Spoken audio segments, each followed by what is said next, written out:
The billionaire's baby had stopped breathing. 8 of Manhattan's most elite neonatologists stood frozen around the incubator. Monitors screaming, ventilator failing, 24 hours of cutting-edge medicine, and they were losing him. Then a 58-year-old cleaning woman in stained scrubs did something that made every doctor in that NICU turn in shock. She pushed through the sterile doors, unauthorized, unannounced, and said 6 words that should have gotten her deported. "I know how to save him." She had no American medical degree, no certification, just hands that had breathed life back into dying infants in a Nigerian village clinic with no electricity. For 19 years, Kathy had mopped these floors in silence. But her mother had taught her secrets that Johns Hopkins never learned. Techniques passed down through 5 generations of healers that could restore breathing without machines. The billionaire nearly had her arrested. His newborn son was seconds from brain damage. "Security! Get this woman out of here. Why would anyone trust a janitor over 8 Ivy League specialists? This is absolutely unacceptable. Wait, let her speak. Susan, what are you?" But Susan Torville looked into Kathy's eyes and saw something the expensive doctors didn't have. Certainty. "Let her try," Susan whispered, her voice breaking. Kathy had 90 seconds. If she failed, the baby would die and she'd lose everything. Her job, her visa, maybe her freedom. If she succeeded, she'd prove that the woman everyone ignored knew more than the experts everyone believed. She placed her weathered, chemical-worn hands on that tiny infant's chest, and what happened in the next minute and a half would either make her a hero or confirm every prejudice they'd ever held about people like her. The baby's oxygen saturation was plummeting. The doctors were preparing emergency intubation, and Kathy started doing something none of them had ever seen before. Stay with me, because what happens next will make you rethink everything you thought you knew about whose knowledge counts. Before we continue with what happened in that NICU, I need you to do something. If this story has already grabbed your attention, hit that subscribe button right now and turn on notifications. What you're about to witness will challenge everything you think you know about medicine, expertise, and who deserves to be heard. Don't miss a single moment of Kathy's incredible journey. Subscribe now and let's continue. 3 hours earlier, Kathy was just the custodian. Invisible. Ignored. Holding a mop instead of healing babies. But she was listening. And what she heard through that NICU observation window made her blood run cold. She'd been cleaning the pediatric wing for the past 3 hours, 2 a.m. to nearly 3 a.m. Not because she was behind schedule, but because something in her bones told her to stay close. She'd heard the first alarm at midnight, then another at 1:15 a.m. By 2 a.m., she'd heard the medical team's tone shift from confident to concerned to barely controlled panic. She'd heard Dr. Martinez cycling through protocols, oxygen adjustments, medication interventions, positioning changes. She'd heard the increasingly desperate edge in the nurses' voices. She'd heard Susan Torville's sobs through the glass, watched Donald Torville's pacing transform from impatient to terrified. And Kathy knew, with the bone-deep certainty that came from resuscitating her first dying infant at age 14 in her mother's village clinic, exactly what was wrong. The baby's breathing had forgotten its rhythm. Not a disease you could see on a scan. Not a condition you could fix with ventilators. Something older. Something the machines couldn't teach, but that hands, the right hands, could restore in 90 seconds with nothing but touch, pressure, and the ancient knowledge passed down through 5 generations of Nigerian healers. Kathy looked at the NICU doors, then at the security guard making his rounds, then at her reflection in the polished hospital floor, a ghost of a woman in faded scrubs, invisible to everyone who mattered. She thought about what would happen if she was wrong. She'd lose her job, definitely. Probably get arrested for unlicensed medical practice.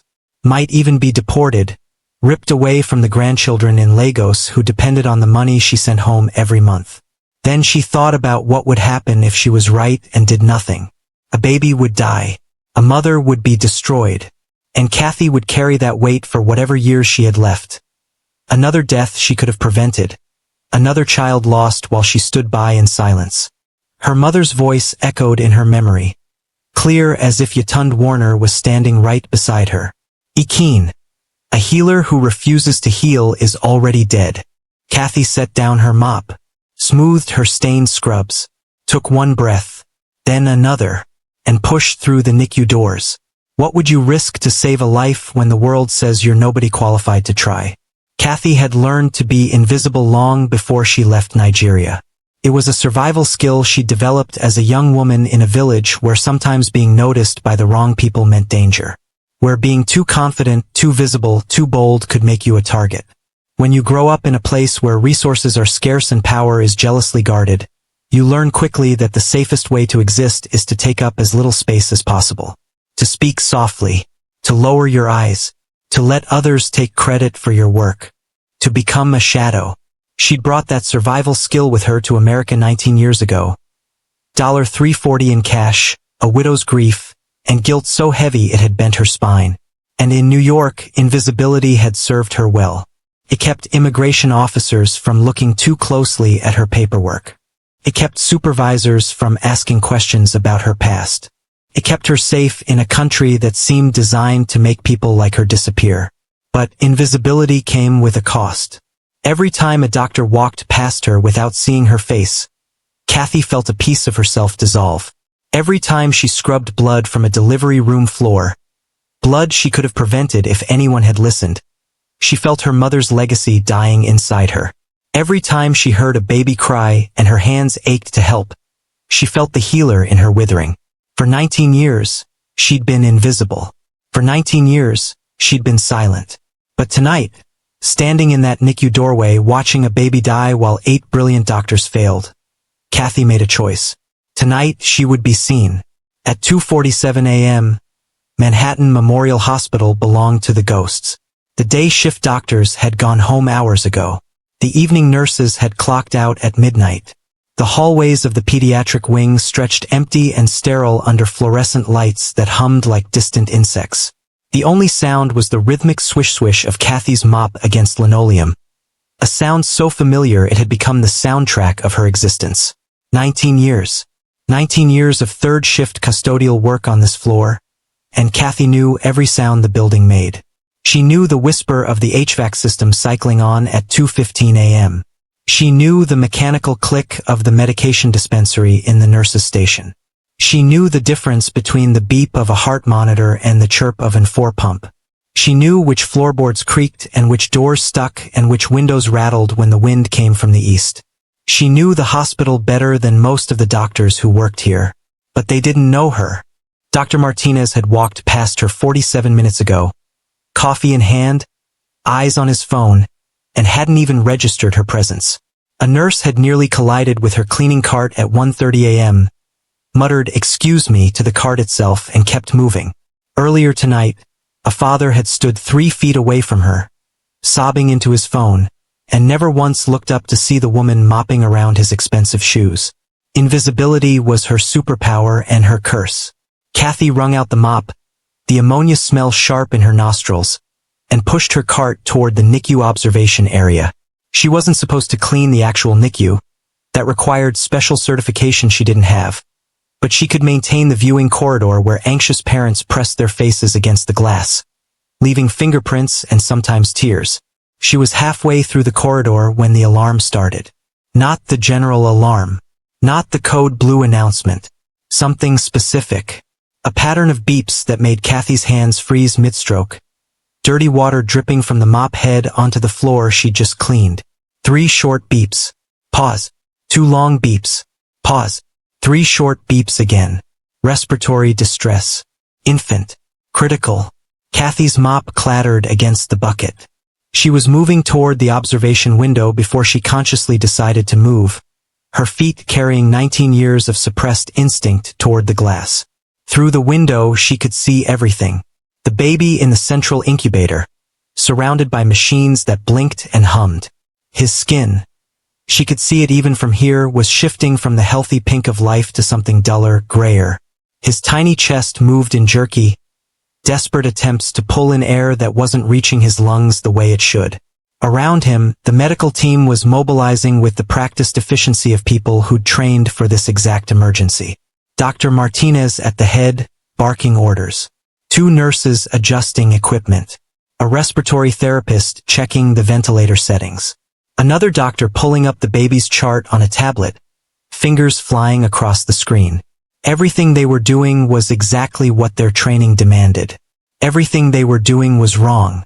Kathy's hands gripped the window frame, old muscle memory flooding back. Her mother's voice in her head. Feel with your spirit first, then your hands will know what to do. She knew this pattern, had seen it 3 times in her village.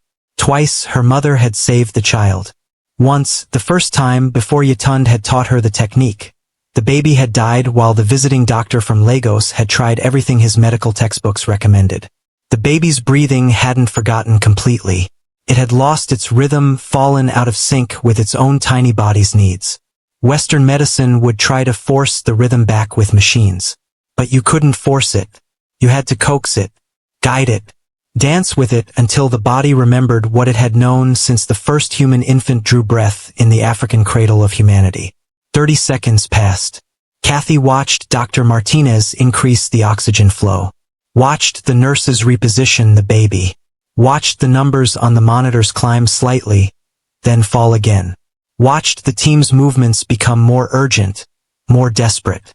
They were brilliant. She'd seen them save dozens of babies over the years. But they didn't know this. Nobody had taught them this. Her reflection stared back at her from the glass. A 58-year-old woman in faded scrubs, hair covered by a cleaning bonnet, hands raw from chemicals. Behind her reflection, superimposed like a ghost, the baby struggled for breath. So close she could almost touch him. So impossibly far away. Kathy looked down at her hands. The same hands that had guided her first infant's breath when she was 14. The same hands that had failed to save her daughter Amara. The same hands that had scrubbed floors and toilets for 19 years while the healer inside her slowly starved. Walk away, the survivor in her whispered. You've stayed safe this long. One more dying baby isn't your responsibility. You tried that life. It destroyed you. But her mother's voice was louder. Ikeen. A healer who refuses to heal is already dead. Kathy's fingers touched the glass. On the other side, the baby's color was deepening toward blue. She turned and walked toward the NICU doors. Nigeria, 1978. The rainy season. Kathy Ikeen, then, before America stripped her of her birth name, was 14 years old when her mother first placed a dying infant in her hands.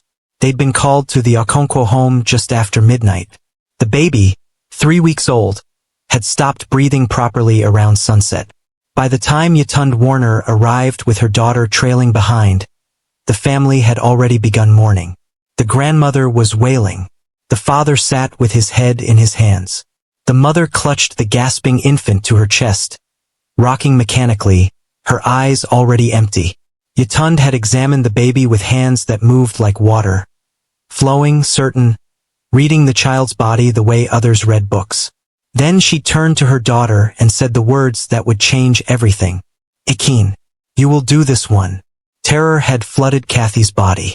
Mama, I cannot. I have only watched. I have never. You have the gift. Yatund interrupted, her voice carrying the authority of 5 generations of healers who'd come before her. Your hands know things before your mind does. Trust them. Kathy's grandmother had been a healer. Her great-grandmother before that. Back through 5 generations of women who'd caught babies and coaxed breath back into failing lungs and understood the body's sacred rhythms in ways that couldn't be written in textbooks. Knowledge passed mother to daughter in darkened rooms, over struggling infants, through hands that remembered what minds forgot. Yatund had guided her through it that first time. The positioning, not on the back like Western doctors insisted, but tilted slightly, head lower than feet, allowing gravity to assist. The pressure points along the infant's spine, so gentle they barely qualified as touch. The rhythmic compression over the chest. Not the aggressive pumping of CPR, but something softer, slower, matching the rhythm of a mother's heartbeat as heard from the womb. And the breath, the ancestor's breath, Yatund called it. Warm air, pulsed in steady intervals over the baby's fontanelle. The soft spot where skull bones hadn't yet fused, where, according to Yatund, the life force entered and sometimes needed reminding of its path. Not Western medicine. her mother had whispered as Kathy's trembling hands worked. Older. From when our people understood that the body is not just meat and bone. When we knew that breath is not just oxygen, but connection. Life calling to life. For 90 seconds, nothing happened. The family watched. The grandmother's wailing had stopped. The silence was worse. Kathy's hands moved in the patterns her mother had shown her dozens of times on dolls. On her own body, never on a living, dying child. She felt the baby's tiny ribcage under her fingers. Felt the flutter of a heartbeat too fast, too weak. Felt the absence where breath should be. Then a gasp. Small, barely audible, but unmistakable. Another gasp. Stronger. The baby's color shifted from dusky gray to something closer to living brown. His eyes opened. He cried. A thin, furious sound that was the most beautiful thing Kathy had ever heard. The mother sobbed. The father stood so quickly he knocked over his chair. The grandmother began ululating, the sound of joy that was also a prayer. Ytund had placed her hand over Kathy's. You see? Your hands knew. By 18, Kathy was no longer her mother's student but her partner. They worked side by side, attending births, treating fevers, coaxing reluctant breath back into failing infants. Kathy could diagnose by touch, feel the position of an unborn baby through a mother's belly, sense the moment when intervention was needed and when patience was wiser. We don't heal for glory, Ytund would tell her. We heal because we must, because the knowledge was given to us, and to refuse it is to break faith with every woman who came before. Kathy had planned to attend nursing school in Lagos, make her gift official, bridge the traditional and the modern, become the kind of healer who belonged in both worlds. She'd never imagined that one day, she'd belong to neither. Nigeria, 1989. The dry season. Kathy was 25 and pregnant with her third child when her oldest daughter, Amara, went into labor at 19. By then, Kathy had become everything she dreamed of. A registered nurse with credentials from Lagos. A healer who moved between worlds. She worked at the rural hospital 3 days a week and maintained her traditional practice the rest of the time. She'd delivered over 200 babies. Lost only 2. Amara's labor started at dawn, progressed normally through the morning. By afternoon, something was wrong. The baby was transverse. Sideways. No amount of external manipulation would turn it. Amara needed a cesarean section, but the hospital's only obstetrician was in Lagos at a conference. The backup surgeon was unreachable. The ultrasound machine had been broken for 2 months. The generator that powered the operating room lights was failing. Mama, it hurts? Amara whispered, her beautiful face slick with sweat. Something's wrong. Kathy tried everything. She used every technique her mother had taught her, the old ways of coaxing a baby to turn.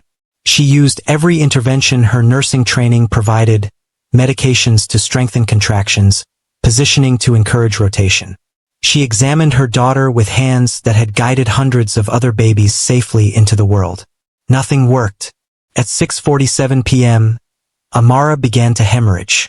Blood, so much blood, soaking through the sheets faster than Kathy could replace them. Amara's pressure dropping, her pulse becoming threadbare. The baby's heartbeat. Kathy could hear it with her stethoscope. Slowing, fading, stopping. Kathy's husband was screaming for help that wasn't coming. The nurse on duty was 19 years old, barely trained, standing frozen in the doorway. Ytund had arrived, was working alongside her daughter, but even 5 generations of knowledge couldn't stop what was happening. The baby was born silent and blue at 7:23 p.m. A girl. Perfect. Dead. Amara died 14 minutes later. She bled out in her mother's arms, whispering, "I'm sorry, Mama. I'm sorry I couldn't." And then nothing.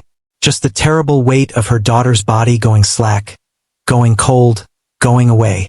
Kathy held her for hours, covered in blood. Amara's blood. The baby's blood. Blood that had come from her own body once. Blood that should still be pumping through her daughter's veins.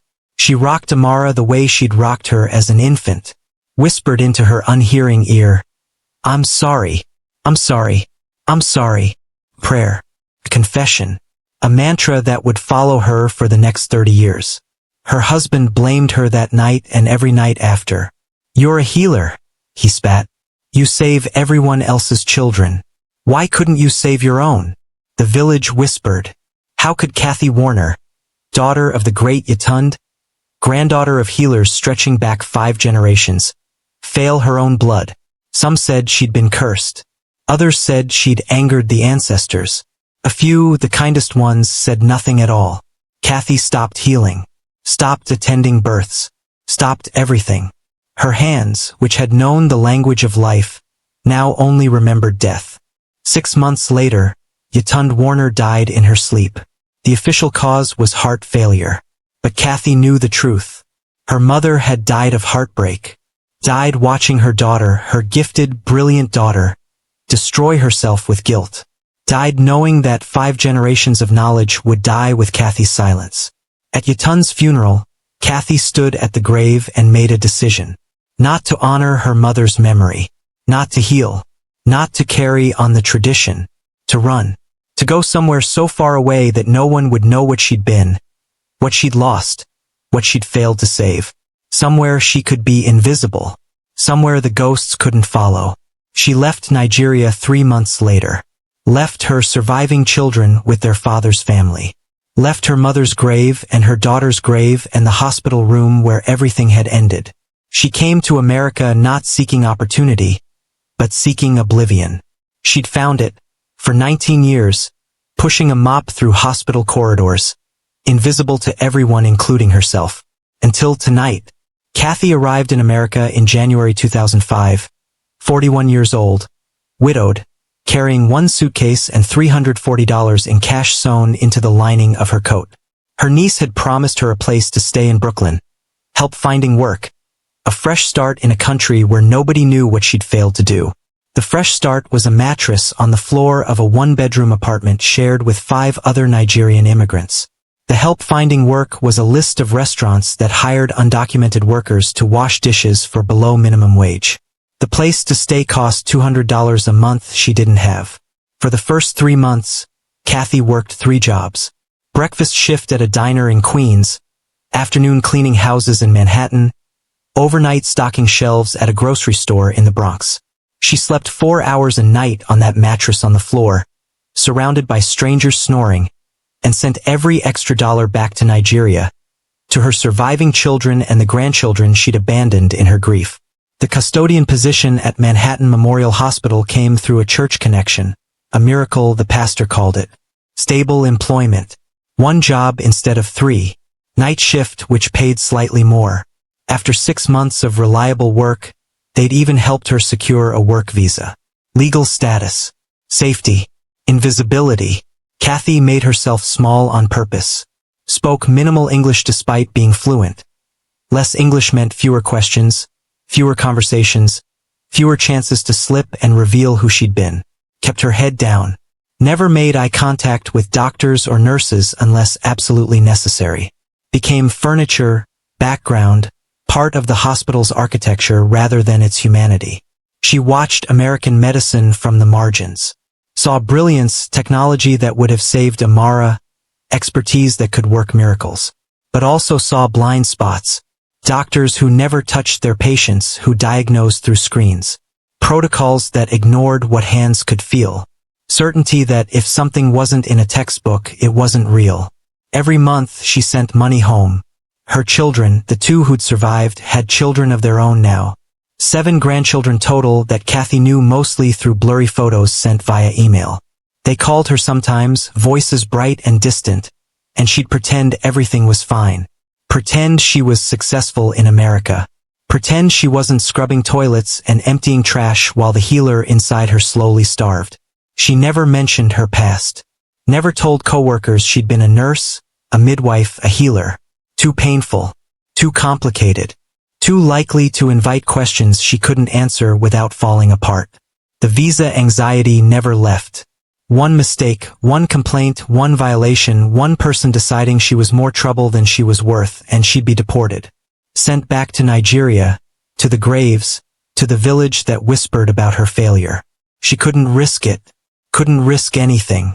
For 19 years, Kathy watched her identity die by degrees. From healer to immigrant to worker to invisible. From Ekeen to Kathy to the cleaning lady to no name at all. But muscle memory doesn't forget.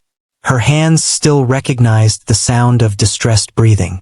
Still identified the scent of infection before it showed on tests. Still ached to intervene when she cleaned birthing suites after complicated deliveries.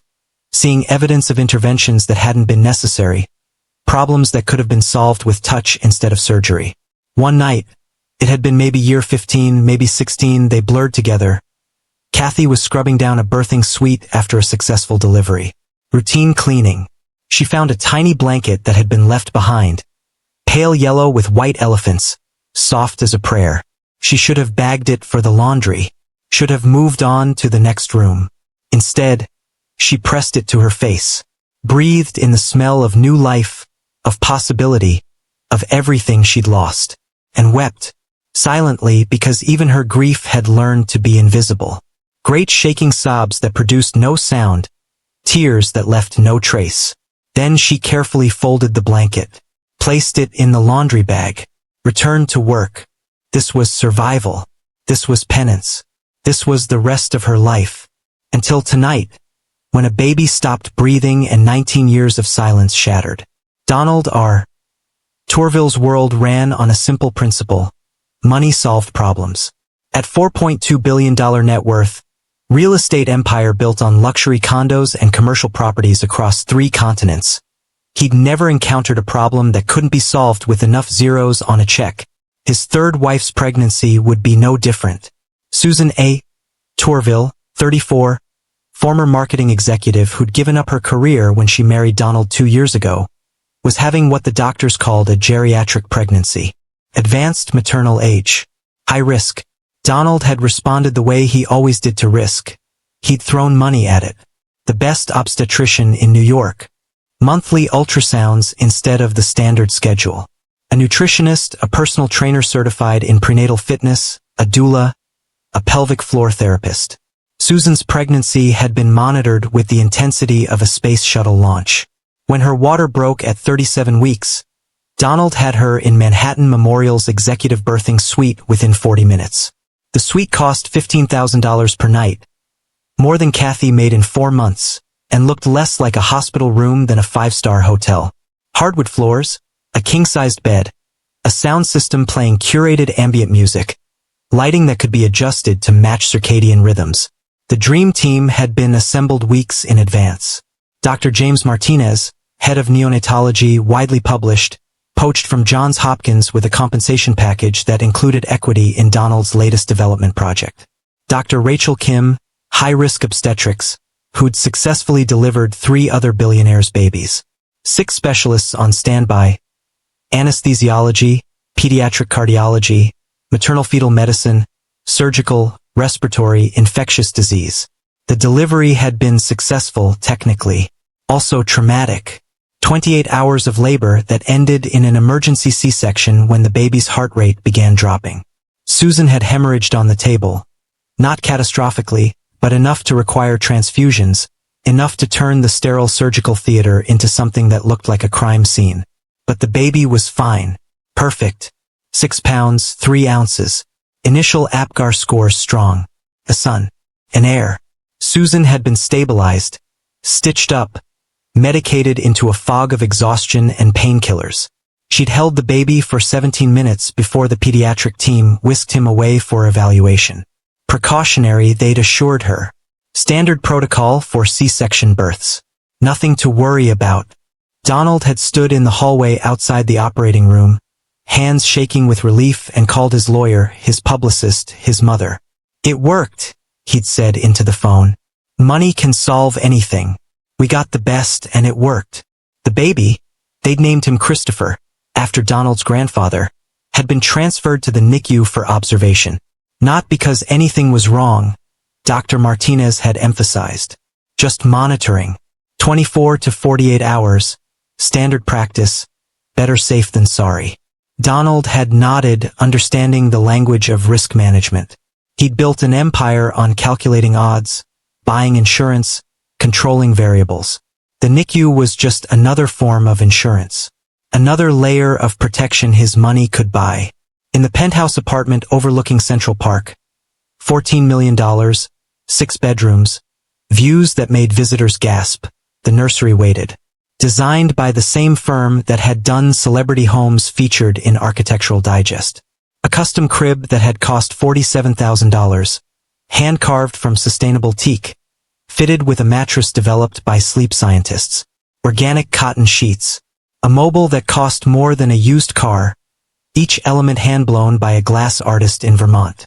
Everything perfect, everything controlled, everything that money could buy.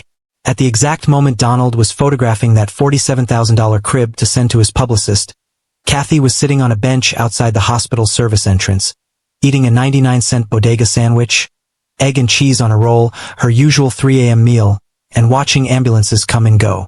She'd cleaned the Torville birthing suite 6 hours ago. Had seen the amount of blood, heard the nurses talking about how close it had been. Had scrubbed Susan's blood off the floor while wondering, as she always did, whether her hands could have helped. Kathy finished her sandwich, crumpled the wrapper, and went back inside. Money couldn't solve every problem. She'd learned that truth in about 3 hours. Hour 14 post-delivery, Christopher Torville was stable. Perfect vitals. Sleeping peacefully in his temperature-controlled incubator. Susan was recovering in her suite, drifting in and out of medicated sleep. Donald had finally gone home to shower and change. Dr. Martinez had checked on the baby personally, noted everything in the chart, and felt satisfied. Routine NICU observation. They'd probably discharge the baby by tomorrow afternoon. Hour 16, the first alarm. Subtle. Baby's oxygen saturation dropping from 98% to 94%. Still within normal range, but trending downward. The night nurse noted it, adjusted the incubator's position slightly, watched for 5 minutes. The numbers stabilized at 95%. Dr. Martinez, when called, wasn't alarmed. Common in C-section babies, he told the nurse. Fluid in the lungs clears slowly sometimes. Monitor closely. Call me if it drops below 92%. Hour 18, it dropped to 92%. Christopher was placed on supplemental oxygen, a thin tube delivering enhanced airflow. Standard intervention. Within 20 minutes, his saturation climbed back to 96%. Problem solved, or so it seemed. But hour 20, despite the oxygen support, Christopher's breathing became labored, rapid, shallow. His tiny chest pulling inward with each breath, ribs visible through skin too delicate for this kind of work. Dr. Martinez was back, this time with his full attention. He ordered tests, blood work to check for infection, chest x-ray to rule out pneumonia or collapsed lung, cardiac ultrasound to ensure the heart was functioning properly. He examined Christopher himself, stethoscope moving across the infant's chest, listening for sounds that shouldn't be there. The tests came back inconclusive. Blood work normal. X-ray clear. Heart function perfect. All systems appeared functional. But Christopher was struggling to breathe. Hour 22, the baby was in moderate respiratory distress. Moved to a higher-level ventilator, a machine that could do more of the breathing work for him. Dr. Martinez called in a pediatric pulmonologist. Together, they cycled through protocols, adjusted oxygen flow, administered medications to support lung function and reduce any potential inflammation, changed Christopher's position, back, side, slightly elevated. Nothing helped.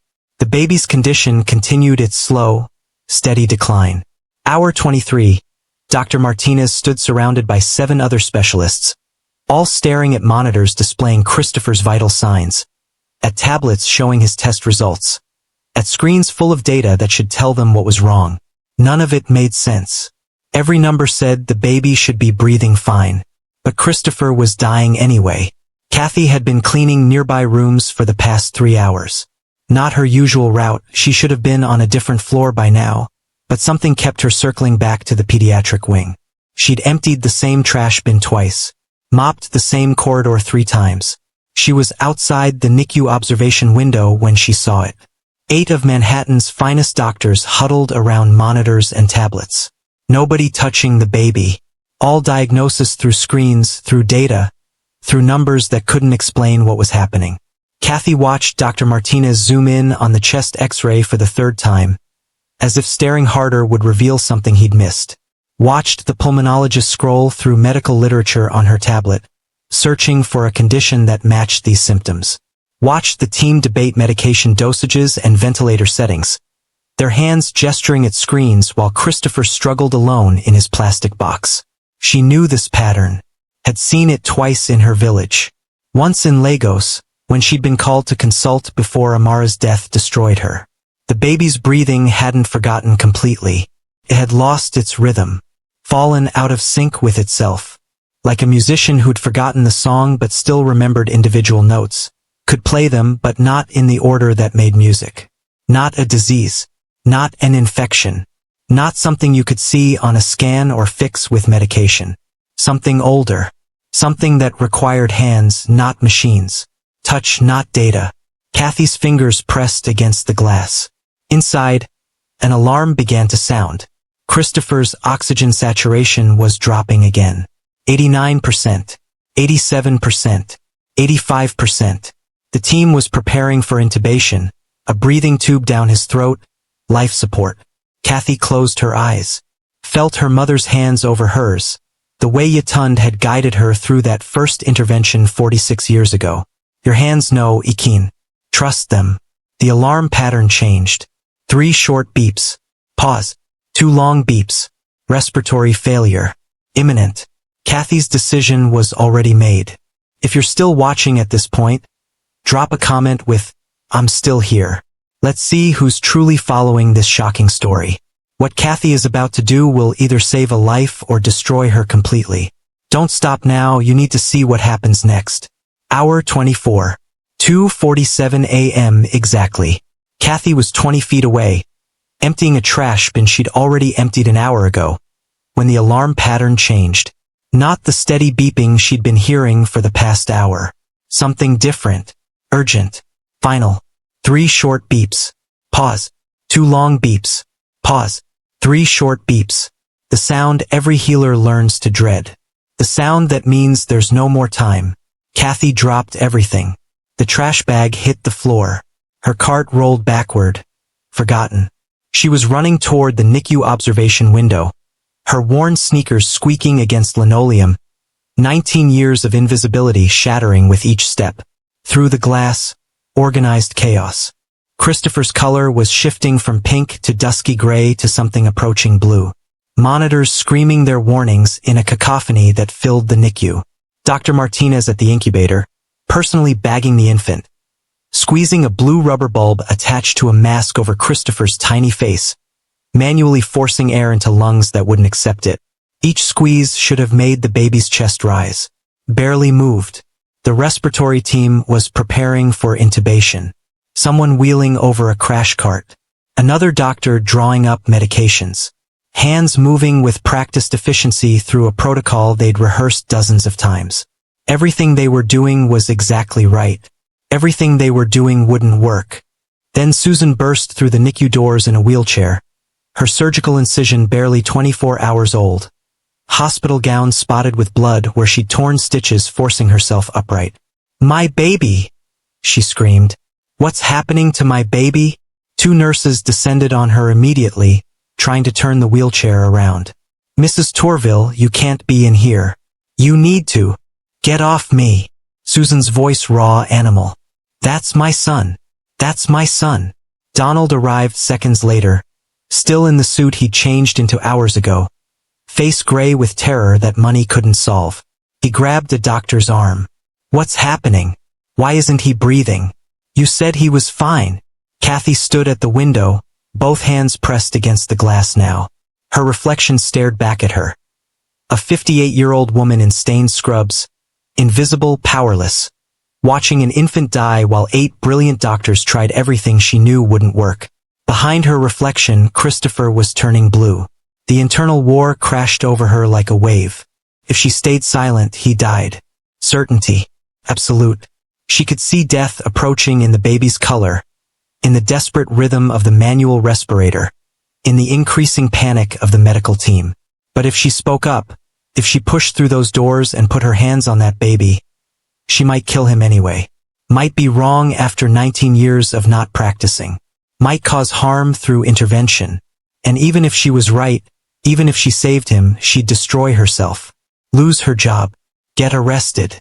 Face deportation. Her grandchildren would lose the only financial support they had. Susan's screams echoed through the glass. Donald's voice, demanding answers no one could give. Dr. Martinez's face, controlled panic barely contained, as he squeezed the bag again and watched Christopher's chest barely respond. Then her mother's voice, clear as if Yatund Warner was standing right beside her. Ikeen, a healer who refuses to heal is already dead. Kathy's lips began moving. Yoruba words she hadn't spoken in 19 years. A prayer her grandmother had taught her. Meant to be said over dying infants. Emi ki iku. Iko nigbao. Breath does not die. The world will not claim you. Her hand reached toward the glass as if she could touch Christopher through the barrier. As if 19 years and institutional walls and the weight of her own trauma could dissolve under the simple pressure of a healer's hand seeking a child who needed saving. A security guard appeared beside her. Ma'am, you can't be here. You need to move along. Kathy turned and looked at him, looked through him, saw instead every baby she'd saved, every life she'd guided into the world, every breath she'd coaxed back into failing lungs. Saw her mother's face, saw Amara's face, saw Christopher's face turning blue. She said 3 words, "Not this time," and pushed past the security guard toward the NICU doors. The guard reached for her arm. "Ma'am, I will call for backup." Kathy shrugged him off with surprising strength and shoved through the doors. Every head in the NICU turned. And for the first time in 19 years, Kathy was visible. Kathy pushed through the NICU doors with both hands, the pneumatic seal breaking with a hiss that sounded like an accusation. Immediate breach of sterile environment. Every protocol violated. Every rule broken. A nurse near the entrance spun around, eyes wide. "Ma'am, you can't be in here." Kathy didn't stop, didn't explain, didn't apologize. She walked directly toward Christopher's incubator with the certainty of someone who'd made this walk 100 times before, in another life, in another world. "Who the hell is this?" Donald's voice, sharp with panic and rage. "Get her out! Get her out!" Dr. Martinez looked up from bagging Christopher, saw a cleaning woman in stained scrubs approaching his patient, and his professional composure cracked. "Security to NICU immediately," he barked at a nurse. Then to Kathy, "Ma'am, you need to leave right now or you will be arrested." Kathy reached the incubator. Her hands were already moving, not grabbing, not rushing, but positioned with the muscle memory of decades. Hovering over Christopher's tiny body like a divining rod over water, feeling for something the machines couldn't measure. Donald physically moved toward her, arm outstretched to pull her away. Susan screamed, "Wait!" Everyone froze. The room went silent except for the monitors and Christopher's terrible, insufficient breathing. Susan, still in her wheelchair, surgical gown spotted with blood, face devastated and wild-eyed, stared at Kathy with the desperation of a mother watching her child die. "What are you doing?" Kathy turned to face her. Their eyes met. In that moment, Susan saw something she'd been searching for in every doctor's face for the past hour and hadn't found. Certainty. "I know how to save him," Kathy said, her voice calm, steady, carrying an authority that had nothing to do with credentials. "I have done this many times." Dr. Martinez stepped between Kathy and the incubator. "Ma'am, who are you? What credentials do you have? What medical school did you attend?" "I am a healer," Kathy said simply. "From Nigeria. 5 generations of healers before me." She gestured to Christopher, whose color was deepening toward blue despite the bag forcing air into his lungs. "This baby, his breathing has forgotten its rhythm. Machines cannot teach rhythm. Medicine cannot teach rhythm. Only hands can." The room erupted. "This is insane," Donald shouted. "She's the cleaning lady. I've seen her mopping these floors. Someone get her out of here," a nurse demanded. "This baby needs intubation, not..." Not whatever superstitious. Another doctor started. Dr. Martinez held up a hand, silencing them. His eyes hadn't left Kathy's face. What you're describing isn't medically recognized. There's no diagnosis called forgotten rhythm. No, Kathy agreed. There is not. Because Western medicine does not have words for everything the body remembers. This baby does not need a breathing tube. He needs the breath of ancestors. The old way. The way my mother taught me, and her mother taught her. The breath of ancestors? Donald's voice dripped with contempt. Are you listening to this? She wants to perform some kind of ritual on my son. Not ritual, Kathy said, still calm, still certain. Healing. Susan's voice cut through the chaos. Quiet but absolute. What do you need to do? Every head turned to her. Susan, you cannot be serious. Donald started. What do you need to do? Susan screamed at Kathy, her voice breaking. Tell me. Kathy's weathered, chemical-worn hands. Hands that had scrubbed toilets and mopped floors and emptied trash for 19 years. Hovered over Christopher's tiny chest. The contrast was stark. Her aged darkness against his pale fragility. Her calloused fingers against his translucent skin. Around her, a circle of white coats and stethoscopes and fury and fear. I need 90 seconds, Kathy said. I need you to trust me. And I need everyone to step back and let my hands remember what they know. Christopher's oxygen saturation hit 81%. The decision point had arrived. Kathy spoke quickly, her voice steady despite the chaos. He is not sick. His breathing forgot its rhythm. Like a heart that skips beats, the mechanism works, but the pattern is wrong. Machines cannot teach rhythm. Only hands can. Dr. Martinez shook his head. That's not medically. How long? Susan interrupted, her eyes locked on Kathy. 90 seconds. Maybe less. Kathy's hands were still hovering over Christopher, already moving through the air in patterns her mother had taught her. But if I am wrong, you can hate me forever. If I am right, your son lives. This is insane, Donald shouted. She's a janitor, a cleaning lady, and you want to let her put her hands on our son while actual doctors stand here. Susan's wheelchair rolled forward. She locked eyes with Kathy and saw past the stained scrubs, past the invisible years, past everything that separated them. Saw 5 generations of knowledge. Saw a mother who understood what it meant to watch a child die. Saw absolute certainty. Let her try, Susan said. Susan, no. Let her try. Susan's scream filled the NICU. If you have to arrest me too, fine. If you have to arrest both of us, I don't care. But if there's a chance, any chance. Her voice broke. Let her try.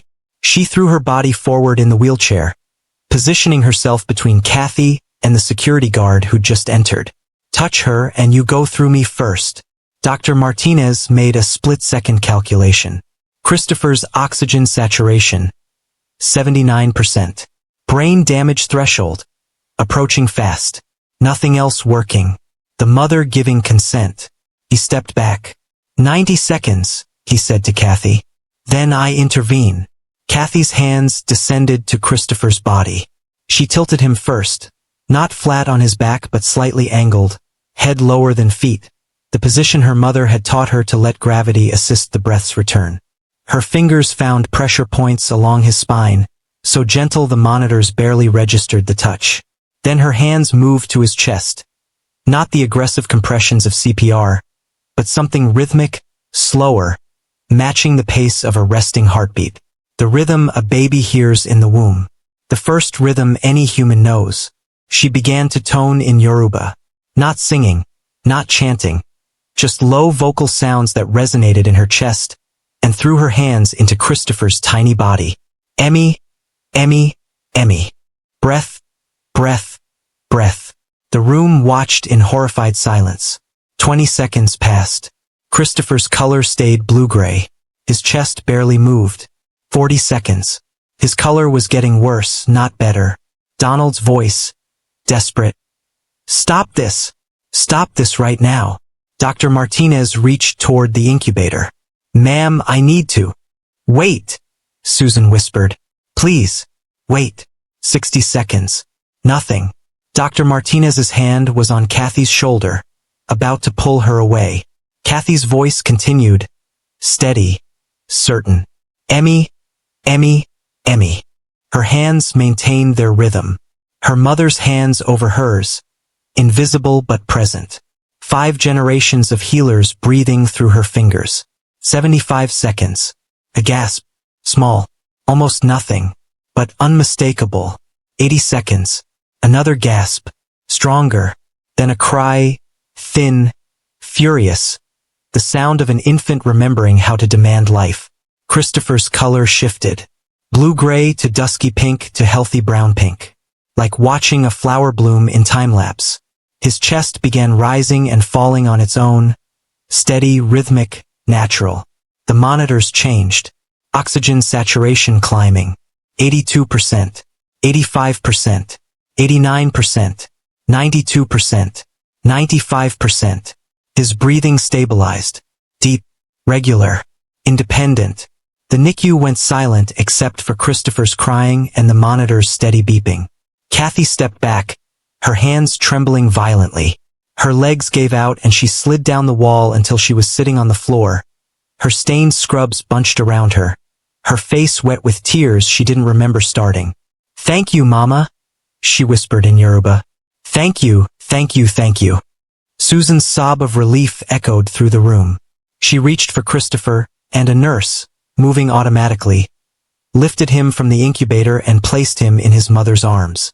He cried against her chest, breathing, living, saved. Donald stood frozen, his face a mask of shock and confusion and something approaching understanding. Dr. Martinez stared at his monitors, watching the numbers that shouldn't be possible. Watching a baby breathe who, by every protocol he knew, should still be dying. He looked down at Kathy, still collapsed against the wall, and for the first time in 19 years, someone at Manhattan Memorial Hospital truly saw her. The NICU fell into a silence so complete that Christopher's breathing seemed loud as thunder. Nobody moved. Nobody spoke. Nobody knew what had just happened. Only that a baby who should be dead was crying in his mother's arms. Hospital security arrived, 2 guards looking confused. "We have a report of an unauthorized person in the NICU?" Dr. Martinez stood at a crossroads. He could report Kathy right now. Unlicensed medical practice, breach of sterile environment, violation of every protocol. She'd be arrested within the hour. Or he could investigate what he'd just witnessed with his own eyes. Something that contradicted everything he'd learned in 20 years of medical training. He looked at Christopher, breathing steadily. Looked at Kathy, still collapsed against the wall, tears streaming down her face. Looked at his monitors showing numbers that shouldn't exist. "False alarm," he told security. "We've got it under control." The guards exchanged glances but didn't argue with the head of neonatology. They left, and the doors sealed behind them with a quiet hiss. Donald stood frozen, his face cycling through emotions. Rage melting into confusion, melting into something that looked almost like gratitude, but couldn't quite form itself into words. His son was alive. The cleaning lady had saved him. His entire understanding of the world was collapsing and rebuilding itself in real time. Susan, holding Christopher against her chest, reached out her free hand toward Kathy. "Who are you?" she whispered. "Really, who are you?" Kathy's story came out in fragments. Through tears. Nigeria. 5 generations. Her mother Yatund. The babies she'd saved. The daughter she'd lost. 19 years of silence. 19 years of being invisible while the healer inside her starved. The NICU staff listened. Some skeptical. Some curious. All of them undeniably witnessing a baby who was breathing when he shouldn't be. Dr. Martinez listened, his scientific mind wrestling with what he'd witnessed. Finally, he spoke. "What you just did isn't in any textbook I've ever read. It's not in any medical journal. There's no clinical trial, no peer review, no evidence base." He paused, looking at Christopher's steady breathing. But it worked. He crouched down beside Kathy, meeting her at eye level. "I need to understand what you did. Not to take it from you but to learn. Can you teach me?" Kathy looked up at him, This doctor who'd spent the past hour trying to save a baby with every tool modern medicine offered, now asking a custodian to teach him. "Yes," she said quietly. "If you truly want to learn, I will teach you." The hospital administration crisis meeting happened at 7 a.m., 4 hours later. Legal department, risk management, the chief of staff, everyone who needed to contain a potential liability disaster. A custodian had performed an unlicensed medical procedure on a billionaire's baby in front of 8 witnesses. But the baby was alive, thriving, transferred out of intensive monitoring into standard observation. No brain damage, no complications, perfect. And Donald Tourville, who could destroy the hospital with one phone call to his lawyers, was sitting in that meeting saying something nobody expected. "I want to understand what she did," Donald said, his voice subdued, humbled in a way his colleagues had never heard. "My son was dying. Your doctors, the best doctors money could buy, couldn't save him. This woman, this custodian, walked in and saved him with her hands and some technique I don't understand but can't deny worked." He leaned forward. "And I want her to teach you, all of you." The legal counsel started to object. "Mr. Tourville, the liability implications." "I don't care about liability," Donald interrupted. "I care that my son is breathing. I care that there's knowledge in this hospital that we're ignoring because it doesn't come with the right credentials." He looked at the chief of staff. "Figure it out. Make it work. Or I'll take my donations elsewhere." Dr. Martinez proposed a solution. Document Kathy's technique, bring in a research team, validate the method through proper channels. Not to appropriate her knowledge, but to understand it. To bridge the gap between ancient wisdom and modern medicine. "But," he added, looking directly at the administrators, "she doesn't work for us anymore as a custodian. She consults on traditional medicine integration, on cases where we're missing something our machines can't see, and she gets paid accordingly." The chief of staff did the math. Donald Tourville's annual donations versus the cost of creating a new consulting position. It wasn't even close. "We'll draw up a contract," she said. Kathy wasn't given a medical degree, that wasn't the point, and she didn't need one. But she was given voice, given visibility, given recognition that her knowledge had value, that 5 generations of healing wisdom deserved respect, not erasure. The media coverage was inevitable. By noon, the story had leaked. Janitor saves billionaire's baby with ancient healing technique. Hospital custodian performs miracle in NICU. The cleaning lady who knew what doctors didn't. The headlines were sensational, reductive, missing the deeper truth. But buried in the articles was something more important. Interviews with Kathy about traditional healing practices, about indigenous medical knowledge being systematically erased, about whose expertise society chooses to recognize and whose it dismisses. The story went viral. News outlets wanted interviews. Medical journals requested case studies. Anthropologists and ethnobotanists reached out. Suddenly, Kathy's phone, the basic model she'd bought 5 years ago, wouldn't stop ringing. Donald funded a research fellowship in her name. $2 million to study traditional birth practices and their potential integration with Western medicine. Susan visited her weekly with Christopher, building a friendship across a class divide that shouldn't have existed in the first place. The 2 women would sit in Kathy's small Brooklyn apartment, Christopher sleeping peacefully between them, and talk about motherhood, loss, healing, and what it means to be seen. But more importantly than any of that, 3 days after Christopher's rescue, Kathy called her grandchildren in Nigeria. She'd been putting it off, unsure how to explain what had happened, afraid they'd see the viral videos and think their grandmother had been pretending to be a doctor. But when she finally dialed, 7 voices exploded through the speakerphone. "Grandma! Grandma! We saw you on the internet. You saved a baby. Everyone at school is talking about you. The teacher showed us the news story." Kathy, sitting in her small apartment with afternoon light streaming through the window, felt something inside her chest that had been clenched for 19 years finally release. "Yes, my darlings," she said, her voice steady and clear. "It's me. Grandma is a healer." There was a pause. Then her oldest grandson, Emmanuel, 16 years old and brilliant, the one who wanted to be a doctor, spoke. Tell me about great-great-grandmother Yatund. Tell me about the breath of ancestors. I want to learn. I want to know what you know. Kathy closed her eyes, felt her mother's presence, approving, proud, felt the weight of 5 generations settling onto her shoulders, not as burden, but as honor. Then I will teach you, she said, everything. I will teach you everything. And she began, started with the story of her first healing, that rainy night when she was 14 and terrified and her mother had said, "Your hands know things before your mind does." She told them about the pressure points, the rhythms, the understanding that the body remembers what the mind forgets. Emmanuel took notes, asked questions, promised to visit during his next school break so she could teach him properly, hands-on, the way knowledge was meant to be passed down. When the call ended an hour later, Kathy sat in silence. Then she picked up the tiny yellow blanket with white elephants, the one she'd found all those years ago and kept, hidden in her closet, a reminder of everything she'd lost. She pressed it to her face one more time, but this time she didn't weep. This time she smiled. Then she carefully folded it and placed it in a box with a note. For Christopher, may you always remember that healing comes in many forms, from many hands. 3 weeks later, Kathy was walking the same hospital hallway, pushing the same cleaning cart. She'd kept the custodian job, insisted on it despite the hospital's offers to transition her fully into the consulting role.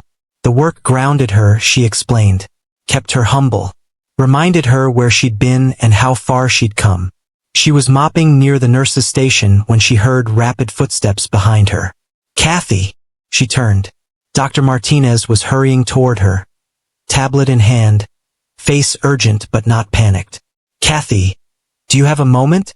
We have a case in the NICU I'd like your perspective on. Baby born at 34 weeks.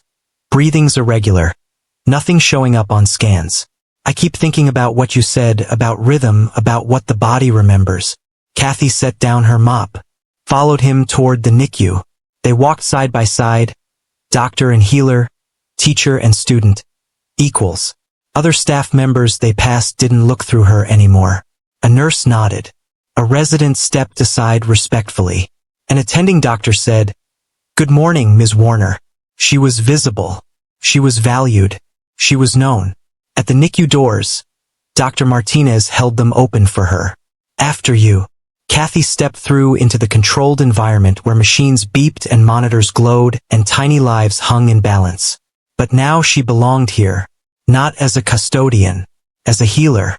She approached the incubator where a tiny premature infant struggled for breath. The mother stood nearby, young, terrified, clutching a rosary in hands that shook. Kathy caught her reflection in the incubator's plastic surface. She saw herself clearly for the first time in 19 years. Not invisible, not erased, not a ghost, a healer. Her mother's daughter, her grandmother's granddaughter, carrier of 5 generations of knowledge that the world had tried to forget but that she had remembered. She placed her hands on the struggling infant's chest, gently, reverently, with the certainty that comes from knowing exactly who you are and what you're meant to do. She began to feel for the rhythm only she could hear. Around her, Dr. Martinez watched, learning. A pediatric resident pulled out her phone to record, for medical documentation, for study, for teaching. The mother stepped closer, hope flickering in her exhausted eyes. The monitors beeped. The machines hummed. Modern medicine and ancient wisdom sharing the same space, the same moment, the same sacred work of keeping babies alive. Kathy's hands moved in patterns 5 generations old. Her voice murmured in Yoruba, words of encouragement to a tiny body that had forgotten how to breathe properly. Emmy, Emmy, Emmy. Breath, breath, breath. 45 seconds later, the baby's breathing steadied. The monitors confirmed what Kathy's hands had already told her. The rhythm had been restored. The mother sobbed with relief. Dr. Martinez made notes on his tablet, documenting every detail. The resident stopped recording and whispered to another doctor, "Did you see that? Did you see what she did?" Kathy stepped back from the incubator, her weathered hands returning to her sides. She looked at the breathing baby, then at Dr. Martinez, then at the young mother whose child would live. "He will be fine now," she said simply. His body remembered. Dr. Martinez nodded, still learning, still trying to understand how hands could do what machines couldn't. "Thank you," he said. "We couldn't have done this without you." Kathy smiled. A real smile. The first genuine one she'd allowed herself in 19 years. "You are welcome," she said. Then, because old habits and humility ran deep, "Now, if you will excuse me, I have floors to clean." She turned to leave, but Dr. Martinez called after her. "Kathy, tomorrow, 2 p.m., conference room B. I've scheduled a presentation. I want you to teach a group of residents about traditional infant care practices. Will you come?" Kathy paused, looked back at him. At the NICU full of tiny lives and enormous machines and doctors who were finally willing to learn. "Yes," she said. "I will teach them. I will teach them everything." She walked back into the hallway, back to her cleaning cart, back to the work that kept her grounded. But everything was different now. She was different, visible, valued, whole, a healer who had finally come home to herself. Behind her, in the NICU, the baby she just helped continued to breathe, steady and strong. And somewhere, across oceans and decades and the veil between life and death, Yatund Warner smiled. Her daughter had remembered. The knowledge would not die. The healing would continue. 5 generations would become 6, then 7, then 8. The breath of ancestors would live on. If this story moved you, if Kathy's journey from invisible custodian to recognized healer touched your heart, I need you to do 3 things right now. First, hit that like button. Let me know this story resonated with you. Second, subscribe to this channel and turn on notifications. There are countless untold stories of invisible people with extraordinary knowledge, and I'm committed to bringing them to light. Don't miss the next one. Third, and most importantly, share this video. Share it with someone who's ever felt invisible. Share it with someone whose knowledge has been dismissed. Share it with someone who needs to be reminded that expertise comes in many forms, from many hands, and that the person society overlooks might be the person who saves a life. Drop a comment below and tell me, have you ever witnessed someone's knowledge being dismissed because of who they were rather than what they knew? Have you ever been that person? Let's start a conversation about whose voices we listen to and whose wisdom we value. And if you want to honor Kathy's story in a meaningful way, the next time you see a janitor, a custodian, a cleaner, anyone doing the work that keeps our world running, take a moment to really see them. Say hello. Ask their name. Recognize their humanity. You never know what wisdom, what gifts, what knowledge they carry. Thank you for watching Kathy's story. Thank you for bearing witness to her transformation.